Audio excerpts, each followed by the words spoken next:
Hey readers, anybody remember the Abarat?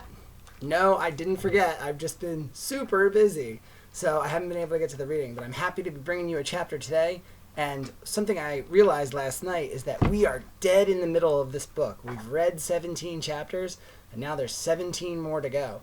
So there's at least 17 days of school left, more even. So I'm gonna try my best to just knock them out, as long as I don't get too distracted. So we are on chapter 18, and this one is called The Tale of Hark's Harbor. Oh, and this is just a hat my friend made. And this right here, there's a little note attached to it, so I don't want to take it off. It's not a price tag. They passed several more images of the Comexico Kid as they made their way to Klepp's press. He was on a poster advertising his cinematic adventures, The Comexico Kid and the War Dogs. And there were several more advertisements for his panacea. His face was on the t-shirts of children who ran by, and the toys they were playing with were plastic versions of the Comexico Kid. Seems like kind of like their world's like Mickey Mouse or something. Do you have anything like this in the hereafter? Klepp said. Things like the kid? Yes, you can't escape him. Candy thought about this. Not one thing, she said. Not like the kid. He seems to be everywhere. He is, said Klepp grimly. You see, the Comexico Company had this promise. They will take care of you from cradle to the grave, literally. They have Comexico Kid maternity hospitals and a Comexico Kid funeral service. And in between, while you're living your life, there's nothing they can't supply. Food for your table, clothes for your back, toys for your children. What does Comexico want? Candy said. It's not Comexico, it's the man who owns Comexico, Rojo Pixler. It's what he wants. And what's that? Control of all of us, of all the islands. He wants to be king of the world. He wouldn't use the word king because it's old-fashioned, but it's what he wants. And you think he'll get what he wants? Klepp shrugged. Probably, he said. They were almost at the top of the hill now, and Samuel paused to look up at the sculptured version of the Comexico Kid that was mounted on the building that awaited them at the end of their journey. It was huge. Behind that happy smile, he said, is a very cold mind. Cold and clever, which is why he's the richest man in the islands, and the rest of us are left buying his panacea. You too? Me too, Klepp said, sounding almost ashamed of his confession. When I get sick, I drink his panacea, like everyone else. Does it work? Well, that's the trouble, Samuel said. It does. It makes me feel better, whether I've got a bellyache or a bad back. He shook his head despairingly and dug in his pocket, pulling out a bunch of keys, selecting one. He led Candy to a little door, which was so dwarfed by the statue of the kid that she would have missed it if Klepp hadn't led her to it. As he put the key in the lock, he spoke again, his voice now the lowest of whispers. Do you know what I heard? No, what? Now, this is just a rumor. Maybe it's nonsense. I hope it's nonsense. But I heard that Rojo Pixler has approached the Council of Magicians to buy the Conjuration of Life. What's that? What does it sound like? Candy pondered on this for a moment. The Conjuration of Life, she said. Well, it sounds like something that raises the dead. You're right. It's certainly been used for that purpose in the past, though the results are unpredictable. And they can be quite grotesque, sometimes tragic. But no, that's not what Pixler wants it for. What then? Candy said, and their eyes grew wide. No, she said, not the kid. Yes, said Samuel. He wants to use the conjuration to give life to the Comexico Kid. According to my sources, he was refused, which, if any of this is true, is all good. What was his response? Outrage. He flung a fit. He kept saying, the kid is a joy bringer. You can't deny him life. He could spread so much happiness. But you didn't believe that, about it being a joy bringer? Here's what I believe. said Samuel. "I believe that if Pixlr had the conjuration of life, we wouldn't just have one living, breathing kid. There would be armies of them. All of them wearing that idiotic smile as they took over the islands." He shuddered. "Horrible." He turned the key in the lock and pushed open the door. The smell of printer's ink stung Candy's nostrils. "Before you come inside, I should warn you," Clep said. "It's chaos." Then he swung the door wide. Chaos it was, from ceiling to floor. There was a small printing press in the middle of the room and dozens of unruly piles of Klep's almanac on every side. Clearly, Samuel slept in the midst of his work, because there was an old sofa against the wall, with pillows and a couple of blankets strewn upon it. But what immediately drew Candy's eye was a number of faded sepia photographs that were framed and hung up on one of the walls. The first in the series pictured the lighthouse where Candy's journey had begun. "Oh my," she said. Clep came over to look at the pictures with her. "Do you know this place?" "Yes, of course. It's near my home in Chickentown." She moved on to the next picture. It was a photograph of the jetty that had appeared from the ground when she'd summoned the Sea of Isabella. The picture had been taken at a busy and apparently happy time. There were people crowding the jetty from end to end, some dressed in what looked to be frock coats and top hats. Others, the stevedores and the sailors, more simply attired. Moored at the end of the jetty was a three-masted sailing ship. A sailing ship in the middle of Minnesota. Even now, having walked on the jetty and skipped that sea, the notion still astonished Candy. "Do you know when this was taken?" Wrong voice. "Do you know when this was taken?" Candy asked Clep. 1882 by your calendar, I believe," Samuel said. He moved on to the next photograph, which showed the other end of the jetty, where there were several two-story buildings, stores, advertising, ship supplies, and what looked like a hotel. "There's my great-grandfather," Samuel said, pointing to a man who bore an uncanny resemblance to him. "Who's the lady beside him?" "That's his wife, Vida Clep." She was beautiful. "She left him the day after this photograph was taken."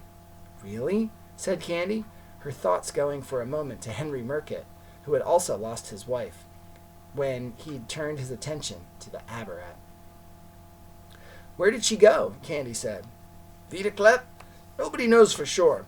She took herself off with a man from Autland and was never seen again. Whatever happened to her, wherever she went, it nearly broke my great-grandfather's heart. He only went back to Hark's Harbor once after that." "Hark's Harbor? That's the name of this place?" "Yes. It was the largest of the harbors that served the Abarat, so that's where all the big ships came, the clippers and the schooners." Of all things to think about at that moment, Candy pictured Miss Schwartz instructing her class to find 10 interesting facts about Chickentown. Well, how about this? Candy thought. What would the look on Miss Schwartz's face have been had Candy brought these pictures in to show the class? That would have been quite a moment. "It's all gone now, of course," Samuel said. "Not all of it," Candy replied. "That jetty," she tapped the glass covering the photograph, "is still there. And the lighthouse, but all the rest of it. These stores, for instance, they've all gone. I suppose they must have rotted away over the years." "Oh, no, they didn't rot," Clep said. "Remember, I said my great-grandfather went back there one last time?" "Yes." "Well, it was for the burning of Hark's Harbor." "The burning?" "Look." Samuel moved on to the next to last photograph in the sequence. It showed a somewhat blurred image, perhaps the consequence of an old-fashioned plate camera capturing a scene filled with movement. The photograph was of the burning of the harbor. The buildings at the end of the jetty were all on fire, smeared bright flames shooting out of the windows, and through the doors there was no attempt to put the fire out, as far as Candy could see. People were just standing along the jetty, watching the spectacle. She couldn't make out their expressions. Was it arson? "Well, it wasn't an accident," Clep said. "But it wasn't strictly arson either. It was a piece of authorized destruction." All right, now, this is a beautiful picture. It's got like the jetty over here, and then over here is the ship and the water. I'll send you a better picture of it on the Google Classroom. I don't understand. As I told you, Hark's Harbor was the place where most of the business between the islands and the hereafter was done. It was a very busy place. Sometimes there were as many as 10 ships unloading and loading every day. There were cargoes of Aberratian wine and spices from the islands, and slaves, of course. And the people knew there were slaves, where the slaves came from? Candy said, amazed by the idea. People knew about the Abarat? Oh, yes, they knew, Klepp said, but it wasn't common knowledge, you understand. There was a select circle of merchants from your world who liked doing business over here, and they did a roaring trade. Obviously, they didn't want to have to divide the profit, so they didn't share the secret. And then, of course, there were merchants over here who imported art and plants and animals from the hereafter, and made a fine business of that. So why the burning? Greed, said Samuel. In the end, everybody began to get greedy. The Aberratian merchants started to sell things that should have never been seen in your world. Magical treasures that were stolen out of temples and dug up from burial sites, then sold in the hereafter for enormous sums of money. Obviously, this couldn't go on. Our people were being soiled by the ways of your world, and probably vice versa. There were bitter disputes. Some ended in murder. No doubt there was fault on both sides, but my great-grandfather was of the opinion that the hereafter was a place of infinite corruption. He said in the almanac that it would wither the soul of a saint. Now he had a reason to hate the hereafter. It had claimed his wife. But I believe he was probably right. The trade between the hereafter and the Abarat corrupted everyone. The merchants, the seamen, and probably the people who brought the merchandise in the end. That's sad. Klepp nodded. It's a tragic tale, he said. Anyway, it was decided that the trade had to stop. No more selling of Aberratian slaves or magic. So the harbor was burned down? To almost nothing, Klepp said. He moved on to look at the last photograph in the sequence. It showed the gutted buildings, still smoking, and a row of people along the jetty, waiting to board a clipper ship.